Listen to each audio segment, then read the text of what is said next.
అంతే అంతే ఆ, తప్ప అలా మీడియా కాదు. అనేది ఏముంది అసలు. ఇక్కడ ఆ స్థితి దిగజారిపోవడమే మైనస్ అయినప్పుడు నువ్వేం చేస్తావు? ఆల్టర్నేటివ్ ఎంకరేజ్మెంట్ సోషల్ మీడియాని చేసుకోవడమా, లేకపోతే ఇంకో ప్లాట్ఫామా? ఎక్కడుంది ఆయన? ఇప్పుడు ఇవాళ వీళ్ళని చూసి నేర్చుకోమనండి. వాళ్ళ IVRS కాల్స్ చివరికి రాజకీయానికి కూడా వాడుతున్నారు ప్రభుత్వం డబ్బులతో. ఇప్పుడు మొన్న అతను ఎవరి మీదనో వ్యతిరేకంగా ఇది కల్తీ లెక్కరికి సంబంధించి అతను ఏం చెప్పాడో వినండి అని వాడి వెర్షన్ ని IVRS కాల్స్ ద్వారా ప్రజలకు వినిపించారు ఫోన్లో.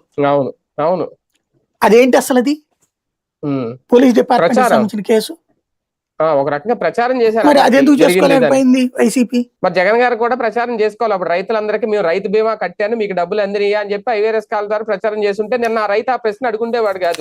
అసలు కట్టారని కూడా నాకు తెలియదు అని చెప్పి ఆయన అడుగుండేవాడు కాదు ఆ రైతు నిన్న. అదే కదా అనేది.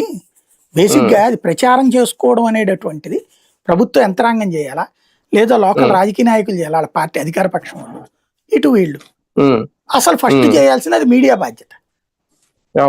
మీడియా ఎగరెస్ట్ స్టోరీలు రాసింది కానీ జరిగిన మంచిని రాయాల.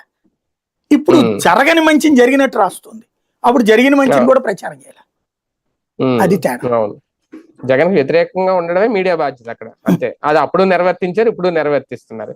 మద్యం అమ్మకాలు నిజంగా డౌన్ అయిపోయినాయి సార్. బెల్ట్ షాపుల విషయంలో సక్సెస్ అయిపోయారా? బెల్ట్ షాపుల మీద ఉక్కుపాదం మోపేసి వీళ్ళ లెక్క రాసుకొచ్చారు ఇవాళ. గత ఏడాదితో పోలిస్తే అదే అక్టోబర్కి ఇప్పటికి దాదాపు 25%